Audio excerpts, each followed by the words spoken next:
Cool. Let me lay it out for you guys then.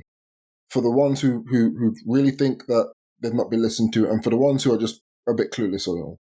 The guys who are protesting claim they've not been listened to. Cool. They wanted to leave the European Union, right? We had a referendum. They were listened to. We left. Cool. You want to restrict how and where you can travel to with or without a visa. Cool, you voted for it. We left. Easy. You voted for a party that would restrict the NHS, the actual health service that gives things for free. You wanted to restrict that. You voted for it. You wanted to reduce the amount of money that you receive for when you're on benefits. You voted for that. You voted for these things. Less police on the streets. You voted for that. For immigration to be at a massive scale and it to be an absolute clusterfuck. You voted for that. You have been listened to every single time. Like a crying child, you have been listened to. You want the bottle? Have the bottle. There you go. Okay? You've had spokespeople. You've had Suella Braverman, you had Preet Patel, you had Rishi, you had everybody on your side. You had people who you had as tokens. You had token ethnics. This is big. You have been listened to. For nearly 15 years, you have been listened to. You wanted a guy who would put rules in place and break them himself because he's good old Boris. You got that. You wanted that. You begged for that. You cried for that. You wanted that. You've been listened to. So now you've got what you wanted. You're crying more that you've not been listened to.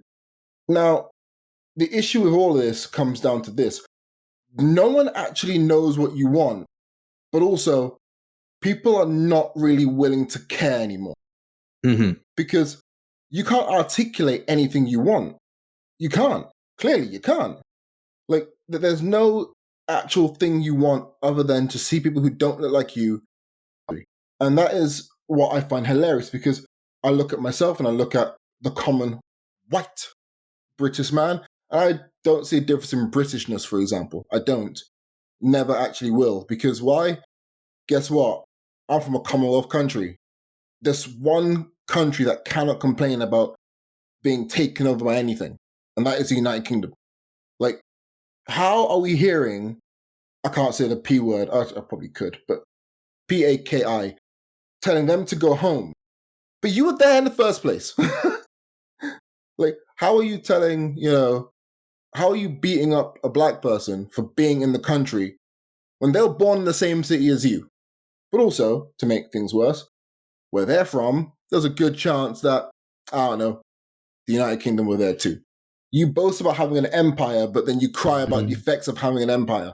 That is incredible. That is absolutely incredible. That literally doesn't make any sense at all. Also, one of your ringleaders is literally getting a tan in Cyprus or whatever he is. Like, you're led by the blind and you're literally chess pieces in a chess game which the leaders aren't even playing. They're AFK. They're not even about. Like, do you understand how stupid you now sound? You probably don't, because you've already made your mind up. I'm trying my best to not generalize who is out there. I don't want to call them all stupid. I don't want to call them all uneducated. I don't want to call them anything. However, it hurts because I've seen children skipping down the road screaming that I have to go home. Well, little child, the other one's out past your bedtime. If anyone should be going home, it's you. Okay, and given that your parents have an inability to parent you, maybe they should be going home. But hey, And what I love about this is that they're covering up their faces while being proud patriots and being proud for what they stand for.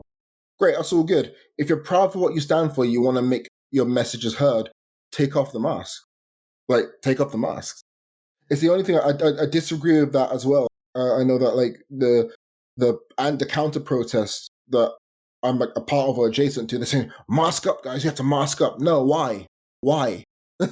We're not calling for anyone to go home. We're not calling for anyone to be deported. We're not risking our jobs here. We can still go into our news agents that happens to be owned by someone who doesn't look like a white person, for example. We can still go in there. Why we weren't shouting for them to go home? We can still go to the kebab shop. We can still do all these things. Why? Because we're not chanting for them to go home. For the ones wearing masks, they still want to have their cake and eat it, but they've had so much cake, their blood sugar levels so high, they have no idea what they're actually doing anymore, and they're just absolutely delirious. And this is what this. It wasn't even like the social media misinformation. It wasn't any of it. It comes down to 15 years of being told that you're not being listened to while just being listened to. Agreed. You have been pandered to at every single turning, juncture, discussion. It's been literally about what you've wanted. So it's not just the people protesting, it's the people who vote Conservative, the people who vote Reform, the people who are Labour, but they don't like certain people in the country. It's about the people who want to actively oppose other people's viewpoints because they need to own the libs. And then you ask yourself, why is the country not working? Why can't I get a doctor's appointment? Why are all my teeth falling out? I can't go see a dentist. You wanted this. You begged for it. You cried for this. And now you got it. So in America, where I'm also from, that we have a guy saying that we have to protect the black jobs. And that's not gone down well, has it? He said that in front of a whole lot of black journalists. Again, it's not gone down well. And now we have arguably going to be the first female president. And hopefully that's how it's going to go down. Hopefully, yeah. And you look at that and you go, well, we've already had all those things. The first ethnic minority, the first woman, we've had those things. Have they been good? Up for debate. Some of them we don't even need to debate. We just know their shit.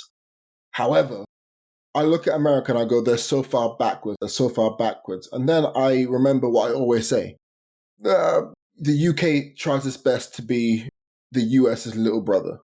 So the same protests we saw in Charlottesville, the same tiki torches we saw, the Ku Klux Klan being pretty much boldened and walking down the road with torches, we're seeing variations of that over here. I've had to postpone a trip to a different part of the country because of what could happen and my safety. It is 2024. I don't think that there's a lot of people who would actually stand for the nonsense that anyone on the far right even has to offer. I think that a lot of people, just as the far right and the neo-Nazis are emboldened into violence, I think the people who are against it are also emboldened into violence. It's not going to be a civil war, as Elon Musk says, but what's probably going to happen is, and we'll come to that fucking dipshit in a minute, yeah. is this. It's going to simmer down in a couple of weeks. And the people who are wearing masks and destroying up the shops, they're going to go back to their shops and they're going to see the same Asian guy who they didn't like, and they're going to buy their milk sheepishly, and they're going to go home and cry about it. You've had it all. You've had every single opportunity. And you've complained at the messes that you have literally voted to create. So now, notice I haven't said anything mean about any of, if you're listening to this, any of you or any of them. Why? Because I'm at this point now where saying something mean about them just gets something mean back in response, and we go into a back and forth. Just like if you're on the street. I'm not going to change their minds on the streets. No. What I find really funny, though, out of all of this, is that if you read the discourse online, there's people who are of the belief that the news is against them, that the big media is against them. You have literally voted to have control over those things. The guys in charge of the BBC funded the Conservative Party. That is you. That is your voice. So they can't be complicit in anything against you. Also, just to add, how much has Nigel Farage been on different talk outlets, on different news things, on just in fucking media in general? You could say too much, but then the diplomat in me wants to say he should be. But there's never any counter to him, though. My point I just want to make, even though I agree with what you're about to say, but my point is that you're not being heard because your voices are literally being echoed. Like the thing that was stumping me was the realization that people are upset with being told that they're like, I think we talked about this in the past, but the freedom of speech thing where we recognize like you're allowed to speak, and then for some reason people think that because they have the freedom of speech, that means no one can complain about them speaking. Yeah, no one can tell them they're wrong. But yeah, they don't understand the freedom of consequence either. Yeah, it's throwing out a jab, but not getting your hand back up to defend yourself. Yeah, it is still freedom of speech. Like it's not even like a new different thing. It's like you get to say one thing and I get to say you're talking absolute bollocks. Like you're not telling the truth. Or I'm allowed to say I disagree with you entirely. Or I'm allowed to say I don't think that you hold values that you think you hold or whatever. I'm allowed to say that shit because that's my version of it. That's what I am allowed to say. So it's absolute. It's beyond just the the fact that there are literal people you can talk about who have been giving these views regularly, mind, and the idea that, oh, we're not being heard. But the fact that, no, it's not because there aren't people talking, but it's because they don't like that people are telling them they're wrong. And people are telling them that you shouldn't say those things. Like me saying, I don't think you should say that, I think you're wrong, is somehow me encroaching on their right of free speech, which is absolute fucking nonsense. Anyway, please keep going. They're trying to censor me. They're trying to censor me. They're trying to come at me.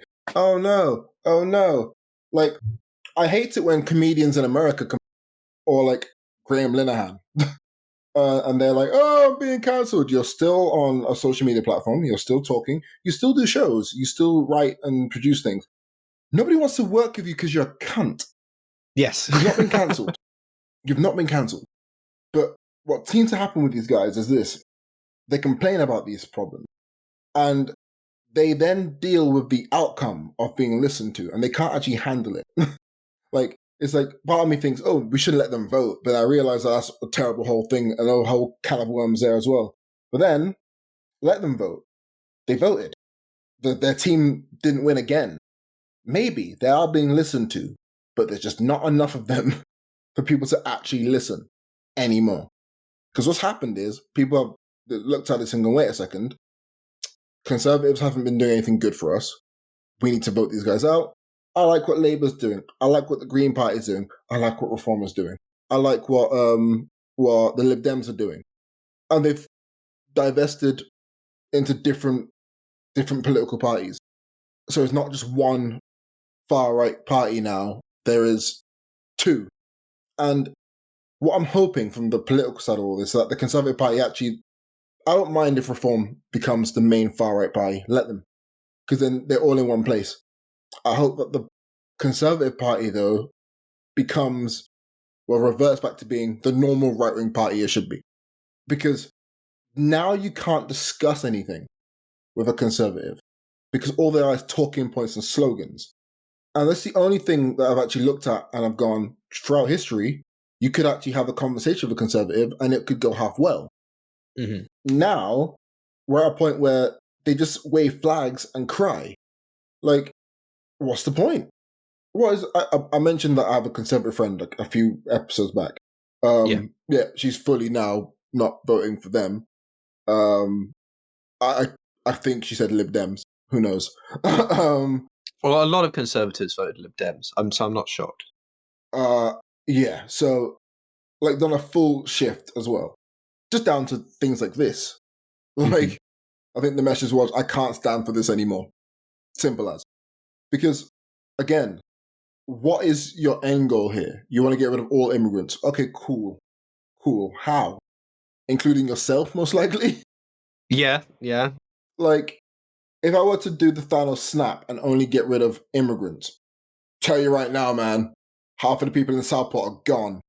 There's a lot more than 50% of this country that could be considered immigrants. Again, it depends on, like, how British they want it to be.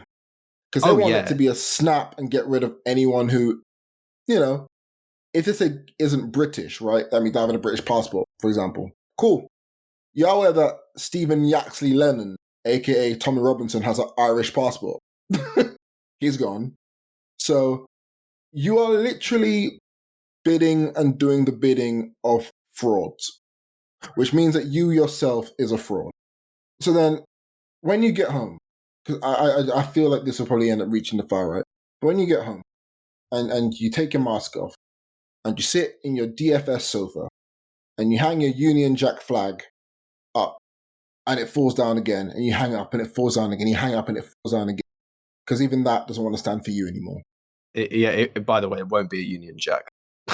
Just, it won't be. It'll be a St. George's Cross. We know No, that. most of these guys had Union Jacks because Oh, really? they're not very smart. Okay? Okay. So, you know, you have all those things. You take off your shoes, and then you go and you say, babe, I'm hungry. And you go and you open up your phone, and you go on Deliveroo, and then you realize something. You spent the whole day protesting the very thing that you are a consumer of. You are a consumer of immigration. You voted against it, and now you saw what happens. Because your delivery orders now take longer. The service at supermarkets has become so automated now because nobody wants to work in a supermarket who's British, quote unquote British. Also, just to add, if you've ever used the NHS, you're a benefiter of immigration by a large Of course. margin. Anything you want. You're a consumer of it. I just say particularly with NHS, for example, because the NHS doesn't work with the way that, like with the people who have benefited it. If immigration hadn't existed, it literally couldn't exist. Like it's a fact of it. They complain about British jobs. I didn't think I'll ever hear this. They're taking British jobs. So you are like, when we heard about black jobs from Donald Trump, we were like, that's so stupid, makes no sense. You're literally complaining because you want effectively a white job. Because British jobs are there, apparently, but you're not taking them.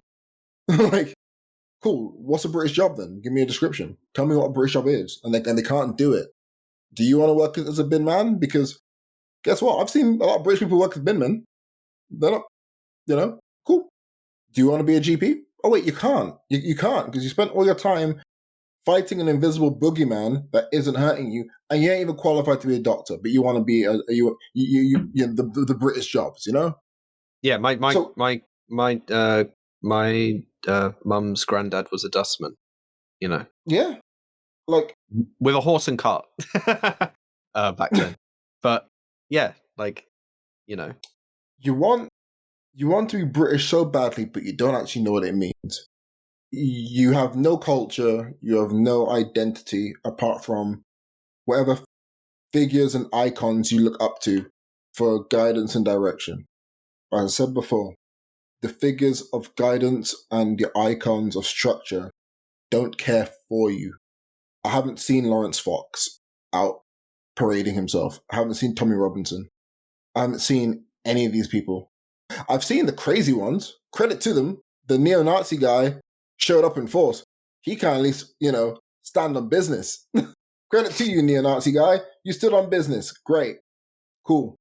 When would the UK finally, and by that I mean the governments and the police and things like that, finally take this stuff seriously? And I mean, looking at what happened in Charlottesville in America with the KKK and the Proud Boys and things like that, when would they now take it seriously and actually take these people down and make a mockery of them as well? Because that's the issue. We had Nigel Farage, we had no one actually be in opposition to him. And by that I mean not some, this is going to sound awful, not some blubbering 22-year-old who just came out of university. I mean, get me someone who actually can be as composed as Farage is, If they're 22 and they happen to be just as composed as Farage, and good on them. But at the moment, the only people I see going up against people like him are young people like us or younger than us. Mm-hmm. That ain't doing shit. Get us someone, get us Corbyn. But they won't do that. Yeah, it's the problem. But yeah. So now I have to be somewhat fearful. I actually notice it. I'm in a very, very, very multicultural place. Ooh, Hackney, ooh. But even then, there's people who are who I look at and go, no, were you at a protest? Were you writing? And the attitudes towards it as well. Just the blasé nature of, oh, I'm not involved. So, there's so much you can do. There's so much you can do to help in terms of fighting anti-racism. And a lot of it doesn't require you to even leave your room. You can sign a petition online. You don't have to share it on social media. You just sign it yourself. You can actively look into organizations that help to actually promote things like diversity in communities. I know that people hate the idea of diversity being a thing and they claim it's forced. trust me, you can't force diversity. Diversity hires do not exist. It is so difficult to bullshit someone into a job unless you are grandfathered in through family or someone really, really likes you. So, yeah, that's not a thing. I don't know. I'm at the point now where I'm like, well, I have to watch my back when I go out the house now. If I go to certain parts of London, I'm going to, threatened or something, And it's very possible because it's happened to me before all of this, during Brexit time, it's happened in Camden of all places. So these are the things that we have to now be careful of. So as a person of color, a term that we all know I hate, but using it, you have to be fearful now of more things. If somebody attacks me on the train, I can guarantee that the majority of people would just be idle to it. Then I get their phone out and film it, but they wouldn't help. And that's the sad thing. The issue isn't these people protesting, it's the lack of a strong response to it by the country who claims to not be racist. But I don't know. Yeah, I want to just add to this. I guess it's two things, but they're kind of sort of pushed into one, which is the idea of this this phrase of British values, and these sort of legitimate concerns these are being wiped out. Firstly, this is just the what is the argument again? It's the white genocide argument, which is just absolute bullshit, which has been on the internet for fucking years and has so much against it. You can look it up if you want to. I honestly would recommend it only purely for an argumentation perspective, but it's honestly cancerous to read about. And then the other aspect is, and talking to people, and if you ever get someone who is genuinely wanting to parrot about British values, please get them to give a definition of what the fuck that means, and not have it just be them discussing about things they're scared of, rather than and actually talk about things that are definitively British, that are under that are under threat. And even the fears that they have are generally completely unsubstantiated and are based on like propaganda they've seen online. And when it comes up, like if you have any, and honestly, I think the big, this is just a period of time in my life where this is now occurring, but I'm quite motivated at this point to be very, very up to date on this particular information, because I really want this to stop. Like this has gotten to me in a way that I think, partly because I'm doing much better mentally right now, has actually kind of motivated me to be much more. Well, it hasn't motivated me. It has revealed my motivation for this kind of thing to end. Whereas previously, my motivation was just existed. I hated all of this shit, but I honestly couldn't get my mind in order to actually feel the way I should feel about this. And now I do. The other part is that I really want to push against this bullshit that they are being patriotic. I hate these sentiments about patriotism. I used to have the opinion that patriotism just as an idea was in itself racist. And I understand why it had that idea. Because everyone who was fucking using the word was pretty much doing so, and also happening to be these horrible individuals, right? EDL, BNF, etc. What I will point out is patriotism, and this is what I had a sort of epiphany when a person I met, who is a friend of mine, called herself a patriot. And I know what her beliefs are, and I know how she thinks. She is proud to be British, but she is not anyone like these people. And I sort of had to, what's the word, like, meditate on that idea. Like, what does that mean? And listening to how she felt and thought about things, like, what does that even mean? And then I realized that there's a truth to some aspect of what she said. And I think actually that the problem is that we have been hoodwinked into believing that acting like a fucking fascist neo-Nazi, like individual who's like xenophobic, unable to, anti-Semitic, Islamophobic, racist, unable to actually like think about the idea of a country in its own right and is purely just a scared little boy, because a lot of these are men, but of course women as well, scared little boys and girls who are just out there and they're too scared and they're too ignorant and have no interest at this point in their lives, whether they were taught this way or whether just because they are literally flagrantly incapable of like taking this stance to think about what the actual problems may be and actually try to instigate change in a positive way, are just truly out there to just point out all of these things about society, which they can talk about one thing being negative and be correct, and then take that negative thing that is correct and turn it into this other thing which is not, because it's easy, because it requires so little effort, because it's the social bias that they can use and all of that. We have been hoodwinked into believing that patriotic means that. Honestly, I think many people on the left are far more patriotic than people on the right, personally. And what I mean by that is because I think there are people on the left who actually care about a country's state of being and the people in that country. Yeah, I heard Danish people, a Danish person say, Americans and British people have a weird idea of patriotism. They describe patriotism as destroying where they live and complaining about who lives there. My version of patriotism is, and by the way, I'm sure that there is like the same version of these people in Denmark as well. But you know, he said that his patriotism is making sure the streets are clean and being happy to pay taxes towards keeping those streets clean, and not in a like get rid of all the criminals clean. Just make sure like the actual like street is not messy. Being proud of our buildings, being proud of the institutions that we have, and supporting those institutions. You know, civic pride, civic responsibility. Like one of the things that like I don't really ever say I'm proud to be British, because, and the reason why I always say I'm not is because there's other people who wish I wasn't British. So oh yeah, and neither would I. Honestly, I'm in agreement as far as in the same exact same reason, but I am very much on the same wavelength of why I don't say these things.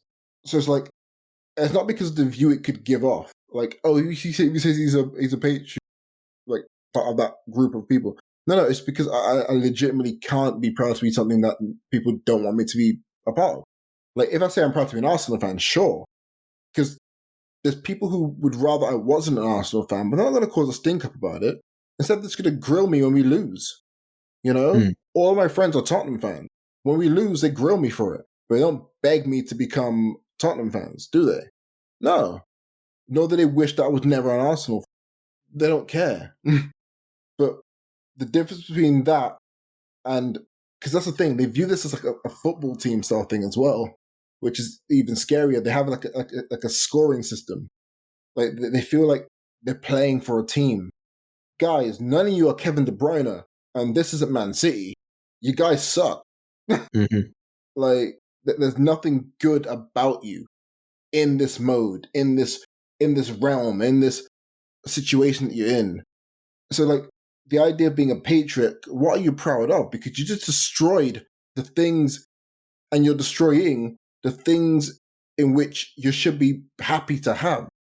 This is what I'm saying. Like, everyone's super quick to point out that these protests are being like shipped in from different parts of the country. So like I think they were saying like in Leicester, maybe it could have been. I think in like these people aren't from Leicester. Like, they just showed up here and they're destroying all our shops. Cool.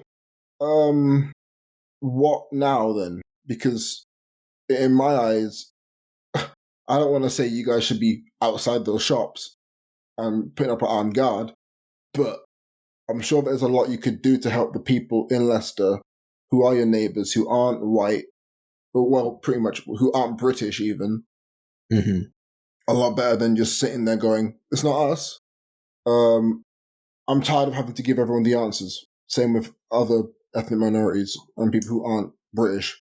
I realise that, you know, speaking about a lot of this stuff, there are people who are white who aren't British, and by that I mean they're Eastern European, who are also getting quite a lot of flack right now. But what tends to happen is if they don't look Eastern European, so, you know, I heard reports.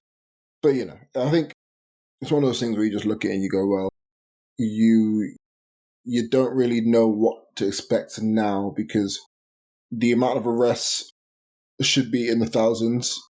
I don't think we have the infrastructure for that. A lot of people are gonna get off somewhat free. I think that Again, the Conservatives helped with that. yeah, Just want to point out. yeah. I think that also like to the first thing you said about like how this all started, like with the Southport stabbing, like the kid had autism or has autism, and I did not know that. It's new information. yeah, like that's been a thing. But and like again, like all indications that this is like what the hell, this is random, and it all points to a mental break, which is funny enough. Mm-hmm.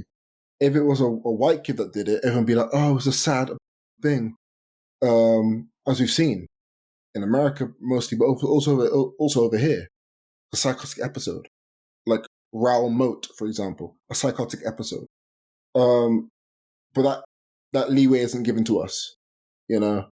Yeah. So, and of course, what was originally spread was that it was a guy who came over last week, which I find incredible, being able to get all the way to Southport from Dover. How far away is Southport and Dover? Do you know the answer? Or are you just asking me? I'm asking. I'm actually asking. I'll go have a look quickly. Like, just in general, because like I'm very confused at how that happened.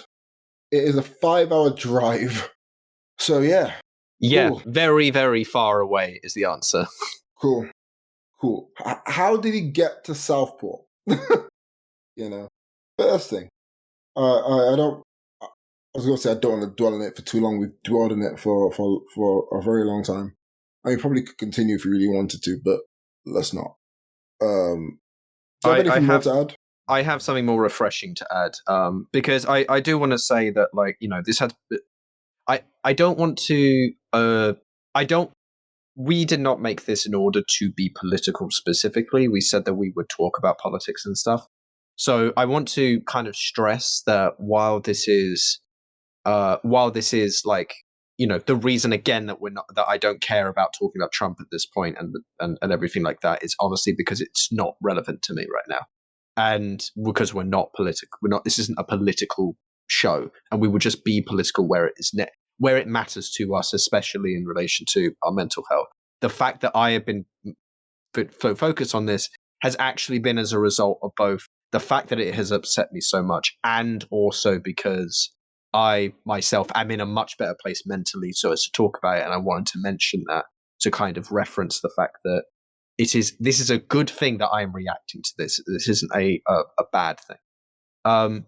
The second part as well is that I wanted to just talk about like something that I've been watching recently, which has really helped me through all of this, and has actually given me like a big lease of life recently, and has made it a lot easier for me to kind of engage with this without doing what I used to do, which was run away and kind of ignore it.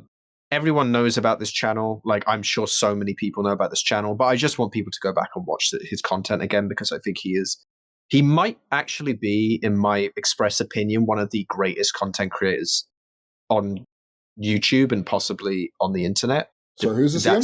That's very debatable. I was just about to say it, but and let me actually get his full name, because I know his channel name and I know his first name, but I don't know his full name. Give me the channel name while you're looking it up. Vsauce. Oh, okay. Everyone knows this channel. Michael Stevens. There you go. This is not me. This is not me like shouting out like a tiny person or nothing. That's not the reason why. The fact is that I think he's one of the greatest content creators that has existed, in terms of, I think, the consistency of his content, the fact that he produces incredibly powerful and impactful content in terms of like when you watch it. I think the stuff that he talks about is incredibly interesting, and I think it has a lot to give watching his content, like as far as like stuff you can actually take on and use, and also just ideas that you can use and so on. He has not put out as much content in the last bit, but I have no problem with that, because why would I? But even like his most recent stuff has some of his best work that I think I've ever seen. even stuff which is like, again, this is nothing to do with politics or whatever. This is just strictly like good stuff. Illusions of Time, The Future of Reasoning is something that I'm about to send out to Alex as well, that I've already sent to my mum, because it's, I think, a very, very interesting video.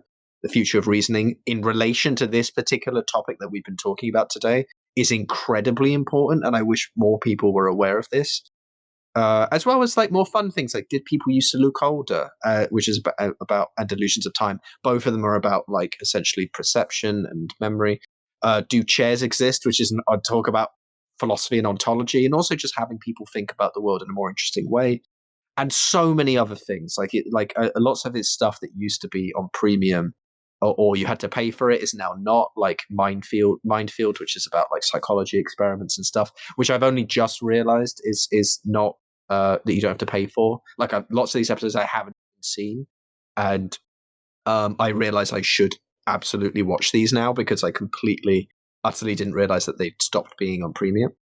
Because obviously YouTube was in the beginnings of its like whole thing, and some of this stuff is literally when he started doing this Minefield thing was about 7 years ago. So like there's like a period of like 2 years or so, or maybe 3 years, where he was putting out this kind of content which some people didn't get to see, like me, and now it's available. So please go and watch that.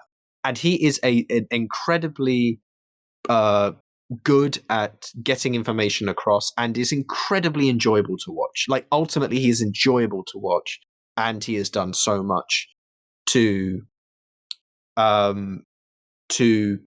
provide and like to provide information that ultimately I think has done so much for science education, that I genuinely can't think of another person who is as unique in the way he does it. There's obviously lots of people we can talk about. Some of them like have various levels of fame.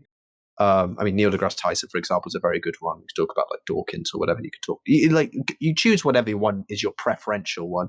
But I do think that Vsauce is probably the most unique, most interesting, and also most well developed. And I find that a lot of his videos have have incredibly little like what's the right way of it? What's the word for it?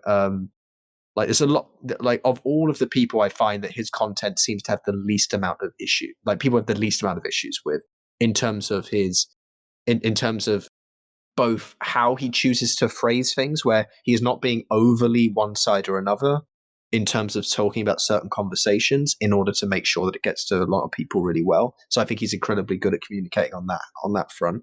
And also, I think in just that the information he says isn't fucking bullshit, and he isn't making tons of mistakes, and he's very, very careful about that. So this isn't really a shout out to be like, hey, if you hear about this channel that doesn't exist. I'm asking you to almost go back and listen to him again, because Which Way Is Down is an incredibly interesting video which explains space-time and explains the dimension of, like, it's so remarkably interesting and so well done that it's like there's so many channels you can watch now about like mathematics, physics, science in general, psychology, whatever, but I still think that Vsauce is up there as probably one of the most consistent and brilliant people at doing this. And it's very healing, that like for me at least, it's been an incredibly healing process to watch some of this stuff again and just be reminded of not only quality content, but also just the things I am learning and the ways in which it is enriching my personal mental experience and cognitive understanding of the world, is what allows me to feel the way I do and like feel so much better, and also use that in these situations that we've described today, where I can feel as if I am thinking in the right way about these topics and discussions and so on. And I think we may have talked about this before, but I talked about this at least with Kez in the past, that I disrespect the notion, or I disrespect the wrong word. I dislike the notion of ignorance is bliss, because I think that there's so much. I think that a lot of ignorance breeds absolute horrible things for people. That I'm explaining that incredibly poorly, but you get the point. Like, I think that ignorance is not a blissless. It is not just an idea of bliss. I truly think that lots of people live their lives incredibly sad and completely ignorant of the world, because I think that actually that is in many cases what happens. I think there's many ideas that exist in that realm of the idea of ignorance is bliss that actually is bullshit, in terms of the way that people like media, for example, has chosen to personify like being really intelligent or all this other crap, which is sometimes absolute bullshit as well, like not getting into IQ and stuff like that. But yeah, just wanted to talk about that because it's so good. I've enjoyed it and it's really been helping me. And it's made a huge difference in terms of how I have now felt comfortable being able to talk about this. Whereas I feel like if I hadn't, I feel like today I really wouldn't have been able to speak my mind. And feeling that I've gained an understanding just through watching some of this content, as well as it just helping me to feel better and feel more confident, has meant that I am very appreciative of this man's existence and what he's done. So yeah, just wanted to shout out a 22.2 million subscriber channel. But please do watch. Please watch. Yeah, it's unforgivably good. Yeah. Like even on the ignorance is bliss thing, a lot of people say that they don't like watch the news and all that stuff, and that's cool. I actually don't watch the news either. As I said, I think it was to Ryan, actually, I only watch the news when it affects me. Of course, I've had to watch things a lot recently because it directly affects me. Mm-hmm. Ignorance is bliss is all well and good in terms of like being bogged down by the news, but getting a world view and learning about different cultures as well, different lifestyles and different parts of the world as well. It's such a unique thing that the internet has given us at our fingertips effectively. I'm making a segment.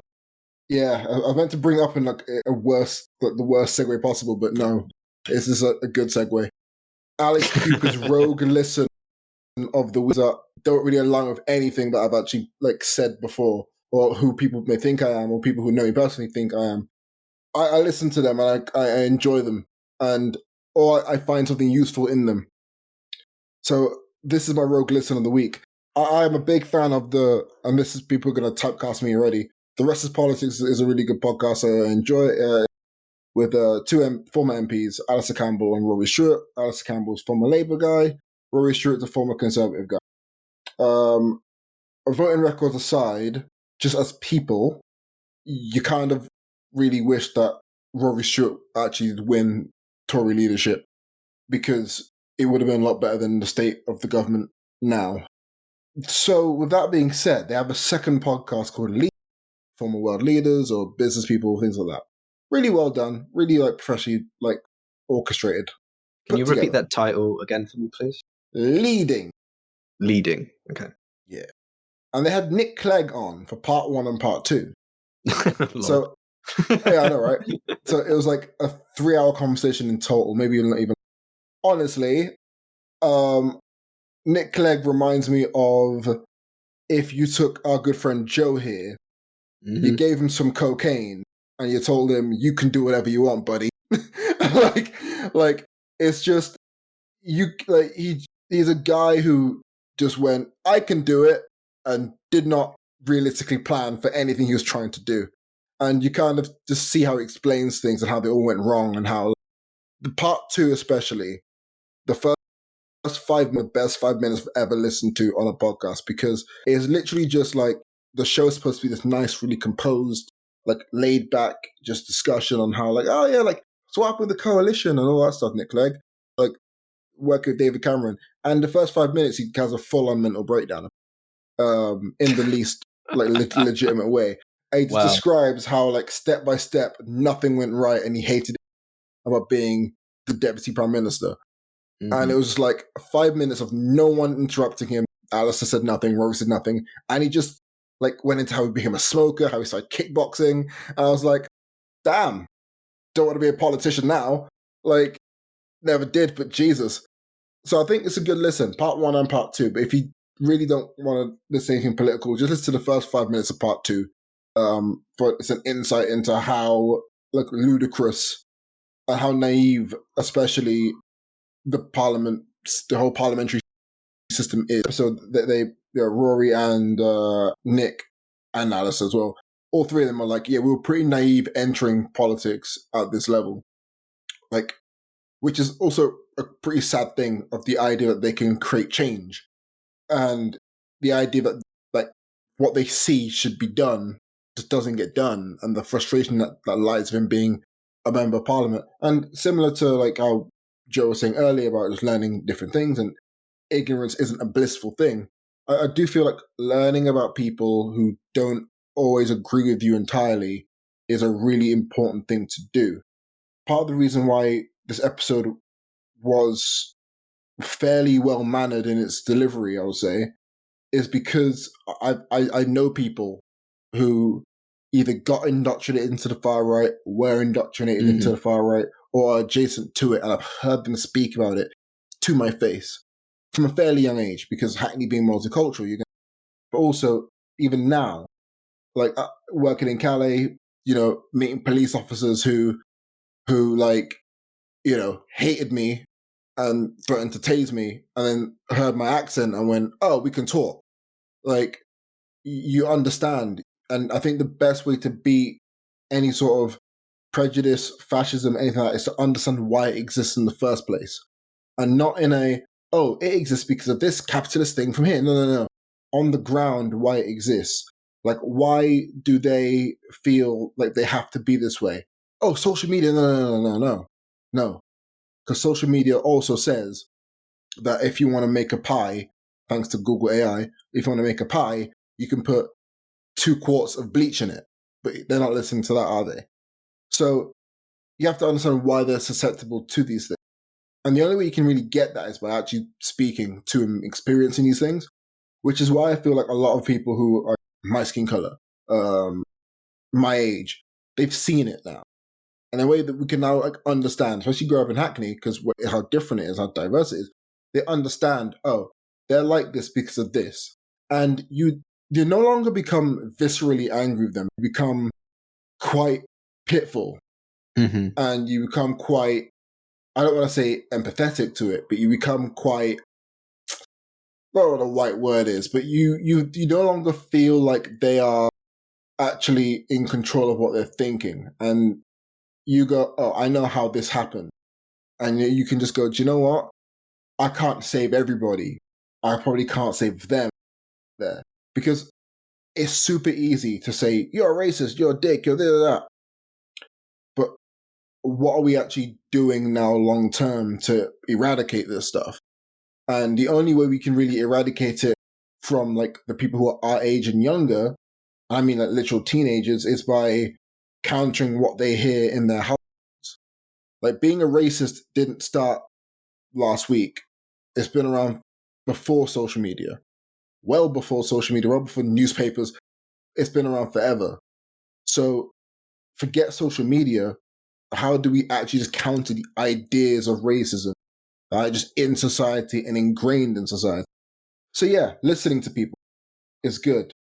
I'm not saying go and listen to Tommy Robinson and Lawrence Fox. No, I'm saying when you hear someone talking about these things and they have a viewpoint that seems a bit on the right to you, don't just shut it down and walk away. If you like the person, listen to them. You don't have to come to an agreement, just listen. That's if you want to. You don't have to do any of this. You can do absolutely nothing. There's zero pressure on you to do any of these things. It's not everyone's responsibility. Yeah. It's just the idea that we're asking ourselves today, why is this happening? Why is this happening? And we're pointing fingers at social media and individuals. They play a part, but at the core of it, it's just racism exists. And it has before we had a phone in our hand. And it will probably exist afterwards too. But yeah, that's it. I don't know. We're here. You've got to kill the cancer somewhere. So let's try and figure that out. Bullet to the head. Yeah, but how big is his head and how big is your bullet? Big enough. Not very big. Big and not very big, I think, are the respectively, I think is the answer. But yeah, like just to end as well, like there are positive things happening in the world at the moment. There are the Olympics is going on. It's pretty fun. It's pretty Yeah, I'm fun. not gonna lie. I haven't been paying any fucking attention to it. I think other things have just gotten in my way. So Yeah, like it's been pretty fun.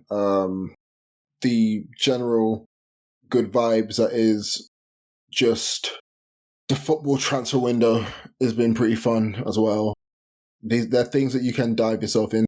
I'm playing 2077, whatever it's called. Yeah, there we go, England. So yeah, there are things that you can definitely sink your teeth into if you want to escape.